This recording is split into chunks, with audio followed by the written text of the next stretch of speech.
I'm Lorraine Price. I'm 68 years old and I've learned that blood isn't thicker than water. It's just harder to clean up when it spills. I spent 40 years building an empire in manufacturing and construction, breaking through concrete ceilings and steel doors that men said a woman couldn't touch. I handed my daughter the keys to a $2.5 million mountain estate, a sanctuary I built with my own vision and determination, and in return they treated me like an outdated piece of equipment destined for the scrap. They looked at my gray hair and careful steps and saw a senile old checkbook, a resource to be drained and discarded. They didn't know that I still own the controlling stake in the holding company that finances their flashy lifestyle. They didn't realize that the woman who built a manufacturing empire from nothing knows exactly how to dismantle a rotting structure with one calculated move. By tomorrow morning, they will be shivering in the snow, and I will be the only one holding the keys to the kingdom. If you're watching this video, tell me where you're from, or what time it is for you.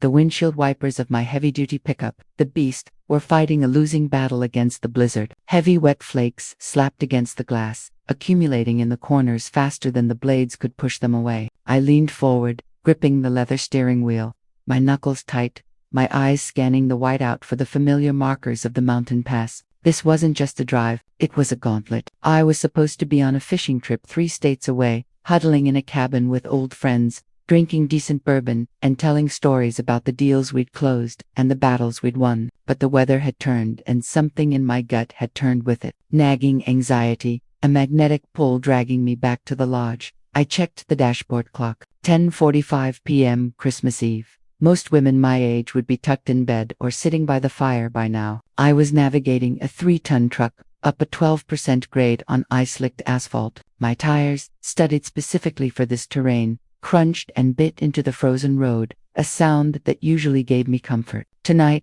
it just sounded like grinding teeth. I had this picture in my head, walking in the front door, shaking the snow off my coat, and seeing the surprise on Harold's face. Maybe seeing a genuine smile on my daughter Diana's face, too. A redemption of sorts. A reminder that despite the friction of the last few years, we were still a family. The wind howled, buffeting the side of the truck, threatening to push me toward the guardrail. I corrected the steering with a small, practiced movement. I built the lodge up here in the Colorado Rockies precisely for this isolation. I wanted a fortress against the world.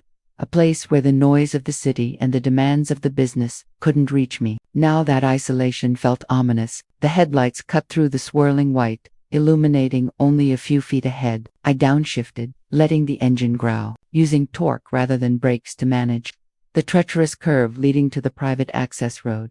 I turned off the main highway, the gravel crunching loudly beneath the chassis. The trees here were dense, ancient pines that lined the driveway like sentinels. I knew every twist of this road. I knew where the drainage ditch was deep on the left, where the frost heaves usually formed near the creek crossing. I navigated it by feel as much as by sight. As I neared the final bend, the one that would reveal the house, I instinctively reached for the headlight switch and killed the beams. I didn't want to announce my arrival with a flood of light. I wanted to slip in, a ghost returning to haunt. I let the truck roll forward in the darkness, the engine idling low, the tires crunching softly on the fresh snow. The lodge emerged from the darkness, a sprawling structure of timber and stone that I had designed myself. It usually filled me with pride, the massive A-frame windows, the wraparound deck, the sheer solidity of it. Tonight it looked like a beacon of excess. Light blazed from every window, spilling out onto the pristine snow in golden rectangles. It wasn't the warm, cozy glow of a family Christmas. It was the aggressive, blinding illumination of a party in full swing. I killed the engine completely about 50 yards from the main entrance, guiding the truck behind a dense cluster of spruce trees I had planted 20 years ago. Silence rushed in to fill the cab, heavy and sudden. I sat there for a moment, the heat of the engine ticking as it cooled, listening. Even through the closed windows of the truck and the howling wind, I could hear the bass, a rhythmic thumping beat that had no business in a place like this. I opened the door, the biting cold instantly slapping my face, stinging my eyes. I stepped down, my boot sinking into 6 inches of fresh powder. I closed the door, but didn't latch it fully, avoiding the metallic slam that might give me away. I moved toward the house, staying in the shadows of the trees, an intruder on my own land. That's when I saw the cars, parked right up against the front stairs, showing a complete disregard for the designated parking area or the need to keep the fire lane clear. Were two vehicles I recognized with a surge of bile, a silver luxury SUV and a sleek black sports sedan. The Romano family, Victor and Irene, my son-in-law Marcus's parents. They weren't just visiting. They had established a perimeter. Their cars gleamed under the porch lights, shiny and pretentious, looking utterly out of place against the rugged backdrop of the mountain. I felt a tightness in my chest that had nothing to do with the altitude. They were here again, uninvited, unannounced, treating my home like their personal ski resort. I crept closer, using the cover of the detached garage. The music was louder now, a jarring contrast to the sacred silence of the forest. I could hear laughter, raucous and slurred, piercing through the wind. It wasn't the sound of family joy. It was the sound of conquerors celebrating a victory. I decided to bypass the front door. I wasn't ready to walk into that wall of noise yet. I wanted to assess the situation, to see the battlefield before I engaged. I circled around the side of the lodge, heading toward the back deck that overlooked the valley. The snow here was deeper, drifting against the foundation, soaking the cuffs of my jeans. I trudged through it, my anger keeping me warm. As I rounded the corner, the wind hit me with renewed force, screaming off the open valley floor. The back of the house was mostly glass, designed to capture the view. I expected to see people mingling inside, maybe dancing. Instead, my eyes were drawn to movement on the deck itself. A figure stood near the railing, silhouetted against the lights from the living room. A tall, fragile shape. I squinted against the stinging snow. It was Harold, my husband. He wasn't wearing his heavy down coat. He wasn't wearing boots. He was standing there in a thin gray cardigan and house slippers, his arms wrapped tightly around himself, shivering violently. The wind whipped what remained of his gray hair across his face, but he didn't move to brush it away. He just stood there staring out into the black void of the valley, a statue of misery. I froze. Why was he out here? It was 10 degrees below zero with the wind. Was he locked out? I moved closer, stepping onto the wood of the deck. The boards creaked under my weight, but the wind masked the sound. I got close enough to see his face in the spill of light from the window. His cheeks were wet, tears freezing before they could fall. He looked defeated, broken. I watched him reach for the handle of the sliding glass door. He hesitated, his hand trembling, then pulled. It was locked. He knocked on the glass, a weak, tentative tap. Inside, just a few feet away, I could see Marcus holding a wine glass, laughing loudly, his back to the door. Marcus didn't turn. Harold knocked again, harder this time, but still polite, still terrified of causing a scene. Marcus finally turned. He looked right at the glass. He saw Harold shivering there, and then, with a casual flick of his wrist, he turned back to the group, saying something that made Victor Romano roar with laughter. He ignored him. He left my husband, a man of 70, freezing on the balcony like a stray dog begging to be let in. The rage that hit me was white hot, a sudden flare that almost made me smash through the glass right then and there. But 40 years of business deals and tough negotiations had taught me one thing: never strike when you're emotional. Strike when you have the leverage. I backed away from the deck, leaving Harold for just a moment longer. I knew the side door to the mudroom had a keypad, and they likely hadn't figured out how to disable that. I circled to the north side of the house and punched in the code, 11984. The year I started my company. The lock buzzed and I slipped inside the mudroom. The heat hit me instantly, smelling of roasting meat, expensive cologne, and something acrid, cigarette smoke in my house. I carefully closed the door, ensuring the latch clicked silently. I stood in the dark mudroom listening. The kitchen was just through the doorway. "I'm telling you, it's the best vintage she has," Victor's voice boomed. He sounded drunk, arrogant. "The old woman hoards it like gold. Shame to let it gather dust." "Pop the cork, Daddy," Marcus's voice chimed in. "Lorraine won't notice. She can barely remember what day it is half the time." I moved to the cracked door, peering through the sliver of space.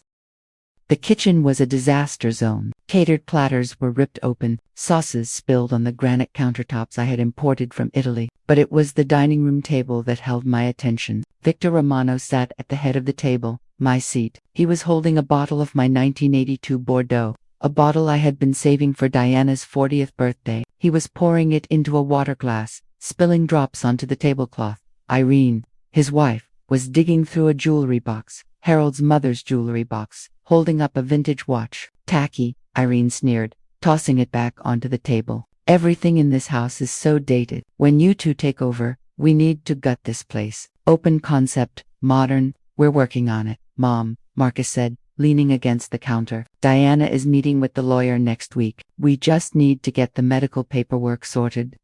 Medical paperwork. My blood ran cold. Where is Diana? Victor bellowed. Girl needs a drink. She's in the den, Marcus said, rolling his eyes, sulking about her dad. She thinks we're being too harsh. Harsh. Victor laughed. He's a downer. Marcus, moping around, crying about Lorraine this, Lorraine that. He ruins the vibe. A little fresh air will do him good. I shifted my gaze through the archway. I could see into the great room. Diana was there, sitting on the leather sofa, staring into the fireplace. She held a glass of wine in her hand. She looked miserable, yes, but she was sitting there. She was warm. She was drinking my wine, while her father was locked outside in a blizzard. Diana, Marcus shouted, come have some wine. Your father-in-law is making a toast. Diana didn't move. Is Dad back inside yet? She mumbled, barely audible. Who cares? Marcus snapped. Stop being such a baby. He's an adult. If he wants to come in, he can knock louder. Or maybe he finally decided to walk into the woods and do us all a favor. I waited. I held my breath, waiting for my daughter to stand up, to throw the glass, to scream, to act like the woman I tried to raise. Diana took a sip of her wine. She slumped lower into the couch. Just unlock the door in a few minutes, okay? It's cold. In a minute, Marcus said dismissively, pouring himself another glass. She didn't get up. She didn't fight for him. She surrendered. Every fiber of my being screamed to kick the door open and start throwing punches. I wanted to drag Victor out of my chair and toss him into a snowbank. I wanted to shake Diana until she understood what she'd become. But as I watched them, confident, entrenched, and utterly without conscience, I realized that a physical confrontation wouldn't work. There were 4 of them, and despite my strength, I was 68. If I stormed in now, they would gaslight me. They'd claim it was a joke, or worse, they'd claim I was the one being aggressive. They were already talking about medical paperwork. If I acted violent, I'd be playing right into their hands. They'd call the police and have me committed. I needed more than anger. I needed a nuke. I heard the sliding door in the other room finally click open. All right, drag yourself in here, Marcus yelled, and stop crying. You're ruining the party. Harold was safe for the moment, miserable, but inside, I backed away from the kitchen door. I moved silently through the mudroom, my boots dripping meltwater onto the tile. I slipped back out into the freezing night, the wind instantly snatching the warmth from my skin. I trudged back to the truck, my mind racing. I needed intel. I needed to know exactly what medical paperwork meant. I needed to know how deep the rot went, and I needed to secure my assets before they picked the caucus clean. I climbed into the beast, the leather seat freezing hard against my back. I didn't turn on the lights. I let the truck roll in neutral down the long driveway, using gravity to carry me away from the scene of the crime. Only when I was on the main road around the bend did I start the engine. I wasn't going back to the city. I was going to war. The Pine Rest Motel was a relic from the 70s. Located 20 miles down the valley in a town that had seen better days, the neon sign buzzed with a dying flicker. The P burned out so it read in rest. It was the kind of place where people went to disappear or to conduct business they didn't want traced. Perfect.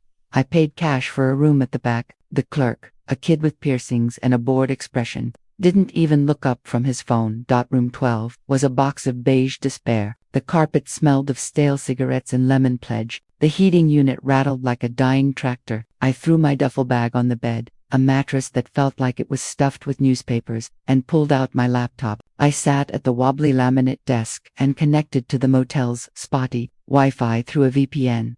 I was done trusting anyone or anything. I logged into my primary holding company's dashboard. I had stepped back from daily operations 5 years ago, but I retained the God mode access codes that my IT director had set up for me. First, the personal accounts. I pulled up the joint checking account I shared with Harold, the one Diana had access to for emergencies. Read everywhere. The balance, which should have been over $200,000, was sitting at $4,000. I clicked on the transaction history. It was a hemorrhage. $5,200. Ritz-Carlton Aspen. $3,800.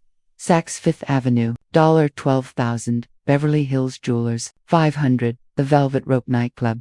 They weren't just living off me, they were feasting. But then I saw the transfers, monthly transfers of $8,000 to an account labeled Romano Consulting.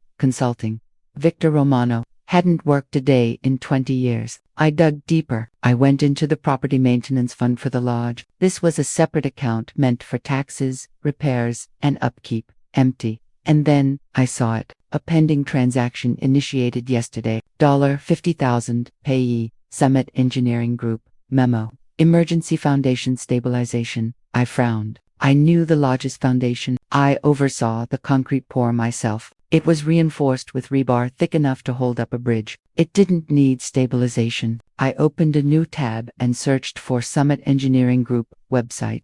A generic landing page with stock photos of construction workers. Address, 1847 Mill Road, Ironwood, Colorado. Phone number, a Google Voice line. Ironwood was a gritty industrial town, about 2 hours east of here. If there was a legitimate structural issue costing $50,000, there would be permits. I checked the county database. No permits pulled from my property. This wasn't maintenance. This was theft. Grand larceny. I spent the next hour printing PDFs of every statement, every transfer, every fraudulent charge. My printer, a portable thermal unit I kept in my bag, hummed rhythmically, spitting out the evidence of my daughter's betrayal. I looked at the dates. The $12,000 jewelry charge was on Harold's birthday. Diana hadn't bought her father a gift. She had bought something from Marcus using my money on her father's birthday. The cruelty of it stung worse than the financial loss. The money I could replace. The respect that was gone forever.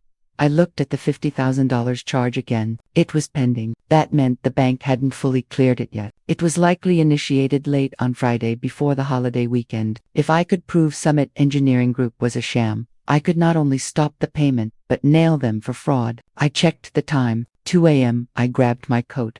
The drive to Ironwood was a nightmare. The storm had moved east, and I was driving right into the teeth of it. The highway was a desolate ribbon of ice. I saw 3 semi-trucks, jackknifed in the median, police flares sputtering in the snow. I didn't stop. I drove with a singular maniacal focus. I needed to see 1847 Mill Road. I needed to know if there was a crew of engineers preparing to fix my house, or if I was chasing a ghost. I arrived in Ironwood just before 4:30 a.m. The town was a skeleton of rust and brick. 1847 Mill Road was in the warehouse district, a maze of chain-link fences and barbed wire. I found the address. It wasn't an office. It wasn't a construction yard filled with heavy machinery. It was a derelict storage lot. A single rusted corrugated metal shack stood in the center of a muddy field. A faded sign above the door read, scrap, closed. I pulled the truck up to the gate. A heavy padlock secured the chain. I grabbed a bolt cutter from my tool chest in the truck bed, always be prepared, and snapped the lock in one motion. I drove in. I got out and approached the shack. I shined my heavy mag light through the grime-caked window. Inside, there were no blueprints, no hard hats, no desks, just stacks of old tires and a card table with a single laptop sitting on it, blinking in the dark, and a pile of mail on the floor. I kicked the door. The rotten wood frame gave way. I walked in, the beam of my light cutting through the dust. I picked up the mail. Summit Engineering Group, Romano Consulting, Marcus Romano Designs. They were all registered here to this shack. It was a shell game, a laundry machine. They were funneling my money into fake companies to hide it, likely preparing to divorce me from my assets before putting me in a home. I felt a laugh bubble up in my chest. A dark, dangerous sound. They were so greedy, they got sloppy. They registered all their fake companies to the same physical address. I took photos, the laptop, the mail, the exterior. I documented everything. The $50,000 wasn't for repairs. It was their Christmas bonus. I got back in the truck. The rage was different now. It wasn't hot anymore. It was cold. Industrial strength. I drove back to the lodge. The sun was threatening to rise, painting the gray sky with bruises of purple. I arrived back at the lodge's perimeter at 6:30 a.m. The snow had stopped, leaving the world silent and white. The lights in the house were finally out. They were sleeping off the booze. Good. I parked the beast in the same hidden spot. I grabbed my tool bag, the heavy canvas one with the new lock sets I always kept as spares for my rental properties. High-security deadbolts, pick-resistant, drill-resistant. I moved to the back door first, the one Harold had entered. I worked with the precision of a surgeon, unscrewed the faceplate, slide out the bolt, insert the new cylinder, tighten the screws. My hands were bare, the metal biting into my skin, freezing my fingertips, but I didn't feel it. I felt only the satisfying click of the mechanism. Click, locked. I moved to the garage side door. Click, locked. I moved to the front door. This was the risk. It was right under the master bedroom window. I worked slower, muffling the sound of the drill with a rag. Click, locked. They were trapped, or rather, locked out of the world. I wasn't done. I went to the external utility panel on the side of the house. I popped the cover with a screwdriver. This system controlled the HVAC. I had installed a smart system last year, one that could be accessed manually from this panel if the Wi-Fi went down. I bypassed the digital control and hardwired a restrictor onto the thermostat circuit. I set the maximum temperature for the heating zones to 55 degrees Fahrenheit, not enough to freeze the pipes, just enough to make life miserable, just enough to require a sweater. Finally, I pulled out my phone. I called the 24-hour fraud line for my bank. This is Lorraine Price. Verification code Alpha Zulu 9er. I am reporting unauthorized activity. I want a level 4 freeze on all cards ending in 4500, 8821, and 9930. Yes, effective immediately. Mark them as stolen, ma'am. This will decline any recurring charges, the operator warned. That's the point, I said, and cancel the supplementary cards issued to Diana Price and Marcus Romano. Hostile termination. I hung up. The trap was set. I retreated to the tree line, finding a vantage point on a ridge that overlooked the house. I had a thermos of coffee in the truck and a pair of high-powered binoculars. I waited. 7 a.m. passed. 8 a.m. passed. At 8:45 a.m., I saw movement. Marcus, wrapped in a silk robe, walked into the kitchen. He went to the coffee maker. He paused, tapping it. It was likely cold. I had tripped the breaker for the kitchen outlets at the utility panel. Petty, maybe. Satisfying, absolutely. He wrapped his robe tighter. He looked at the thermostat on the wall. He was tapping it furiously. Then Diana appeared. She looked hungover, rubbing her temples. She went to the sliding glass door, probably to let some air in or check the weather. She unlocked the latch and tried to slide it. I had driven a 3-inch screw into the track of the sliding doors from the outside. It wouldn't budge more than an inch. She shoved it. Nothing. She kicked it. Panic was starting. My phone buzzed at 9:15 a.m. Diana mobile. I let it ring once, twice, 3 times. I picked up. Lorraine Price. Mom. Diana's voice was shaky. Mom, are you coming up today? I'm busy, Diana, I said, my voice flat. Why? Well, something's wrong with the house. The power is acting up in the kitchen. The heat is off and the doors are jammed. We can't get the back door open. Old houses have quirks, I said. Is there a problem? Yeah, there's a problem. It's freezing in here. And wait, hold on. I heard muffled voices. Then she came back. Mom, did you cancel the credit cards? Why do you ask? Marcus just tried to order breakfast delivery from town, and the card was declined. He tried mine, too. It says, stolen. That's correct, I said. Silence. Long, heavy silence. What do you mean that's correct? I mean, I reported them stolen, Diana, because they were being used by thieves. Mom, what the hell is going on? We're your family. No, I said. Family doesn't leave a 70-year-old man to freeze on a balcony while they drink my wine. Family doesn't set up shell companies in Ironwood to launder 50 grand for foundation repairs on a house that doesn't need them. I heard a gasp. You know about Summit. I was there this morning, Diana Nishak. I like the pile of tires. Very professional. Mom, look, I can explain. You have until noon, I interrupted. Noon. Pack your bags, pack your in-laws and get out of my house. Out. Where are we supposed to go? It's Christmas. I hear the Pine Rest Motel has vacancies. Room 12 is lovely. You can't do this. We have rights. We've been living here you've been guests, I corrected, and the hospitality has expired. Noon, Diana, or I call the sheriff and report for intruders trespassing. I hung up. 5 minutes later, my phone rang again. Marcus, I answered. Tick-tock, Marcus. You senile old bitch, he shrieked. The mask was completely off now. Who do you think you are? You think you can just turn off the heat and lock us out? I have a lawyer on speed dial. Call him, I said. Ask him about the penalty for wire fraud across state lines. Ask him about elder abuse statutes in Colorado. I have the photos, Marcus. I have the bank records. I have the shell company registration. You have nothing. You have nothing, he screamed. You're confused. You're having an episode. That's what we'll tell them. That's what Dr. Finch will say. Dr. Finch, the name I had seen on a medical bill a month ago, a psychiatrist. Is that the plan? I asked, my voice dangerously low. Guardianship, you're going to try to put me away. We don't have to try, Lorraine, he hissed. We have the documentation. You're erratic, violent, paranoid, just like now, cutting off your family on Christmas. No judge will look at that and see a sane woman. They'll give Diana power of attorney by Tuesday, and then I'll put you in the cheapest state facility I can find. You're admitting it, I said. I'm promising it, he said, unless you turn the cards back on and transfer $500,000 to the joint account today. Call it a settlement.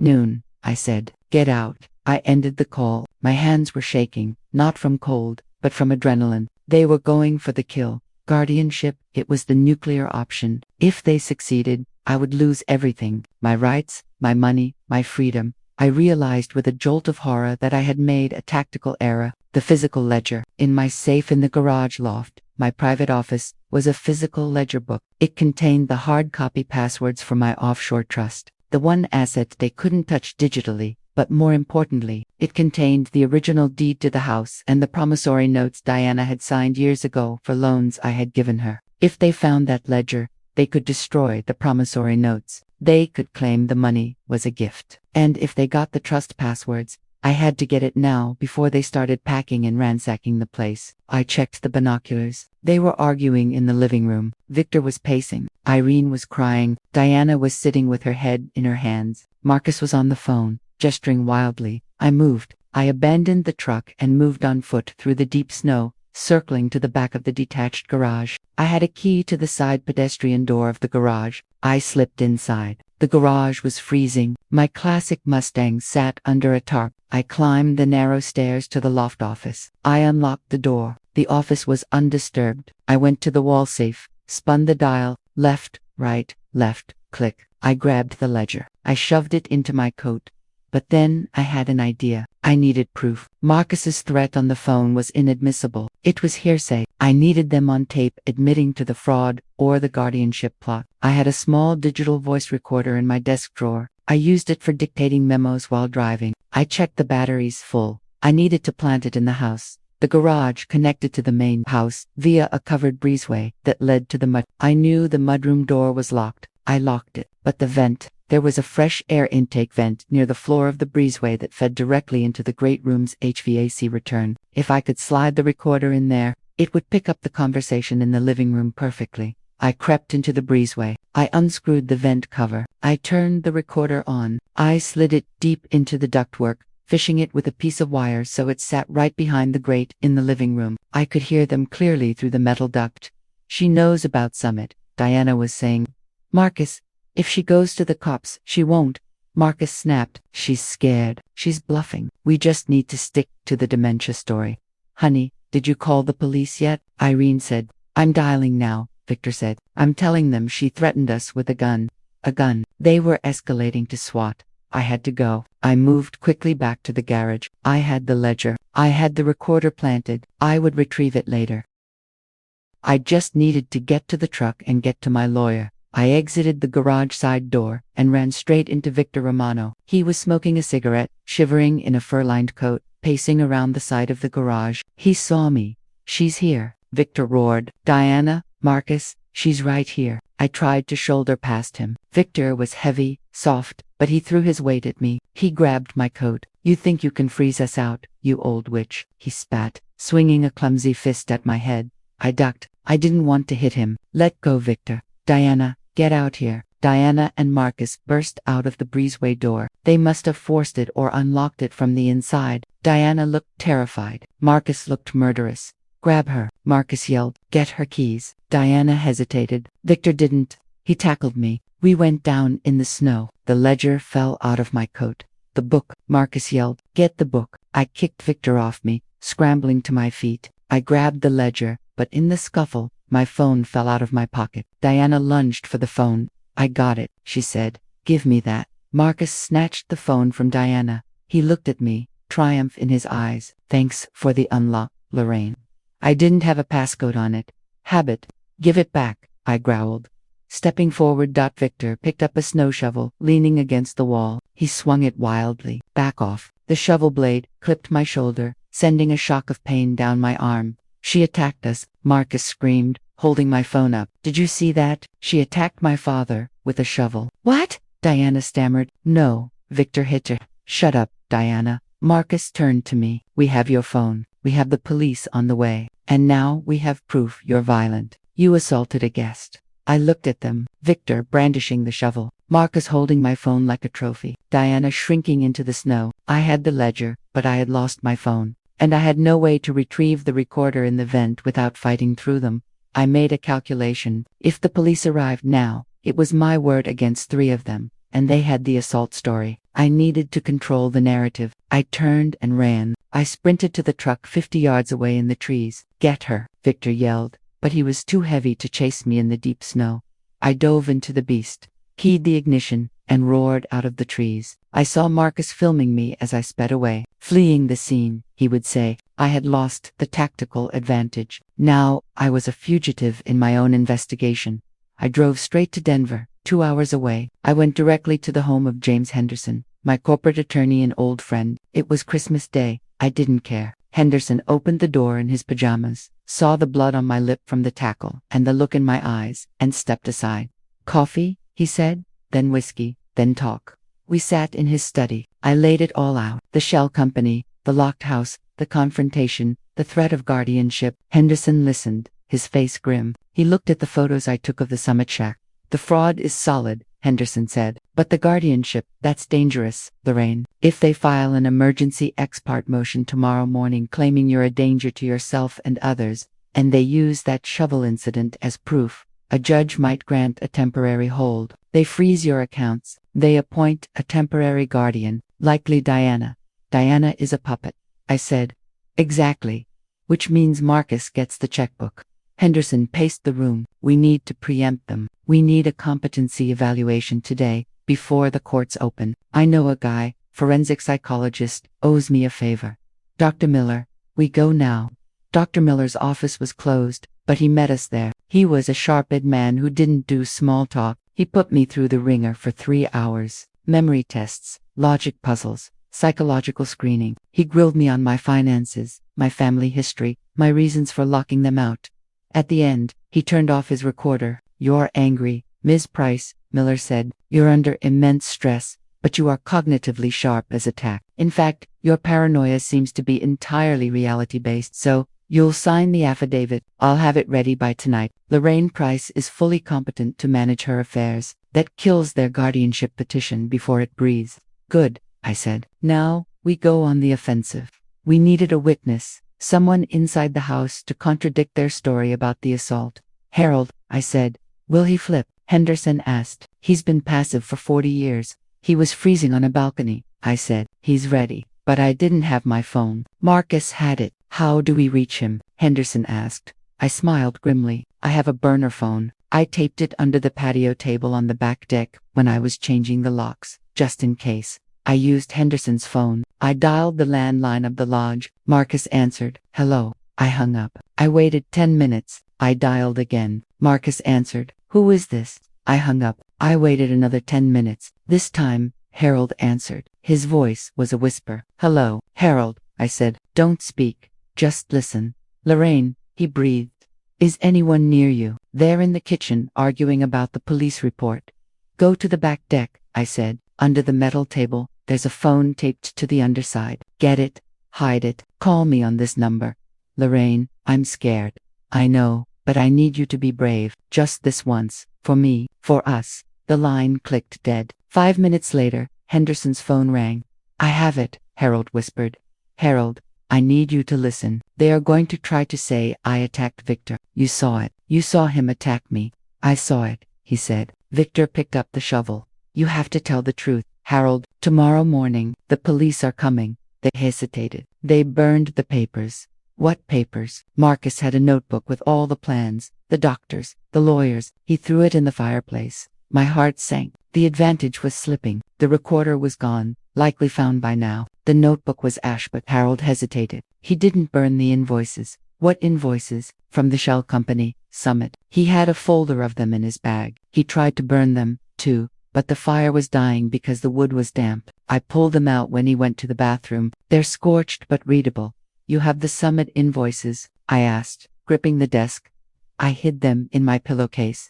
Guard them with your life, I said. We're coming at dawn. Christmas morning broke cold and clear. We didn't bring sleigh bells. We brought a convoy. My truck, Henderson's sedan, and 2 sheriff's cruisers. Henderson had called in every favor, presented the preliminary fraud evidence and Dr. Miller's affidavit to a judge late last night to get a restraining order against them and an eviction. Enforcement thought we pulled up to the lodge at 8 a.m. The Romano cars were still there. Deputy Miller, no relation to the doctor, stepped out. Ms. Price, you stay back until we secure the scene.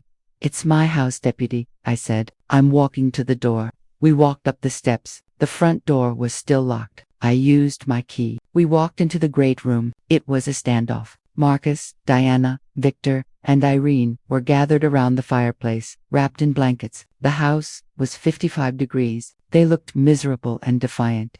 Officer Marcus jumped up, pointing at me. Arrest her. She assaulted my father yesterday. She's trespassing. We have rights. Deputy Miller held up a hand. Sir, quiet down. She's dangerous, Victor shouted, stepping forward. She hit me with a shovel. That's a lie, I said calmly. We have a video, Marcus yelled, of her fleeing the scene. Fleeing is not assaulting, Henderson interjected smoothly, and we have a sworn affidavit from a forensic psychologist dated yesterday evening, stating Ms. Price is of sound mind. Your guardianship claim is dead in the water, Marcus faltered. That's fake. And, Henderson continued, we have evidence of wire fraud and embezzlement regarding a company called Summit Engineering Group. You can't prove anything, Diana shouted. It's just a misunderstanding, is it? I looked at the stairs. Harold, my husband, stood at the top of the landing. He looked tired, worn out, but he was standing tall. He held a plastic Ziploc bag in his hand. Inside were charred, crumpled papers. Harold, get back in your room, Marcus screamed. Harold walked down the stairs. He walked right past Marcus. He walked past Diana, who reached out a hand to stop him. He swatted her hand away. He walked up to Deputy Miller and handed him the bag. These are the invoices, Harold said, his voice steady. I pulled them from the fire. They show Marcus transferring money to himself. And he turned to me. I heard them plotting, Lorraine. I heard them planning to pay Dr. Finch to fake your diagnosis. He's lying, Marcus shrieked, lunging at Harold. Deputy Miller intercepted him, grabbing Marcus's wrist. Sir, step back now. The room went silent. The deputy looked at the charred papers. He looked at the Summit logo visible on the letterhead. Diana Price, the deputy said. Marcus Romano, I'm detaining you both for questioning regarding grand larceny and conspiracy. Diana looked at the deputy, then at me. The reality finally hit her. The walls had fallen. The roof had caved in. Mom, she whimpered. Mom, please. Marcus said it was legal. He said you wanted us to handle things. I wanted you to be a woman of integrity, Diana, I said, my voice cracking slightly. Instead, you became a thief. I didn't mean to. He told me. Shut up, Diana, Marcus hissed, struggling against the deputy's grip. Don't say another word. It's over, Marcus, I said. The cards are cancelled. The accounts are frozen. The fraud is exposed. And you, I looked at Victor and Irene. Get out. We need to pack, Irene stammered. You have 10 minutes, I said. Anything you can't carry stays. And if you take 1 silver spoon, 1 towel, I will add theft to the charges. Watching them leave was the hardest thing I've ever done. Not because I missed them, but because of the waste. The waste of potential, the waste of love. Diana was crying as they put her in the back of the cruiser. She looked at me through the glass, a look of utter devastation. She had chosen her husband over her mother, and now she had lost both. Marcus was silent, staring straight ahead, plotting his next move. It wouldn't matter. Henderson would bury him in litigation for the next decade. The cruisers drove away. The Romanos drove away, tires spinning in the snow. Silence returned to the lodge. I stood in the great room. It was cold. My breath misted in the air. Harold stood by the fireplace. He picked up the poker and stirred the ashes where the notebook had burned. We have a lot of cleaning to do, he said softly. Yes, I said. We do. I walked over to him. I took his hand. His fingers were warm. Spring came late that year. It was May before the snow finally melted off the deck. I sat in the Adirondack chair, looking out at the valley. The air smelled of pine and wet earth. Things were different now. Quiet. Diana was working in a retail warehouse in Denver. Minimum wage. Part of the plea deal Henderson had worked out to keep her out of jail involved restitution and full employment. She was learning finally what $1 cost in sweat. I hadn't spoken to her, but I received her payments. $200 a month. It wasn't about the money. It was about the effort. Marcus was gone. Divorce pending. Criminal charges pending. I picked up the draft of my new will from the side table. Beneficiary, the Lorraine and Harold Price Trade School Trust. Secondary beneficiary, Diana Price. Condition, assets to be held in trust until the beneficiary reaches the age of 50. Contingent on 10 years of continuous employment and clean legal standing. She would get a second chance. But she would wait for it. She would earn it. Harold walked out onto the deck, carrying 2 mugs of coffee. He looked younger, lighter. He sat next to me. Roof looks good, he said, pointing to where I had fixed a shingle. Solid, I said. Foundation is good too. He smiled. Yes, it is.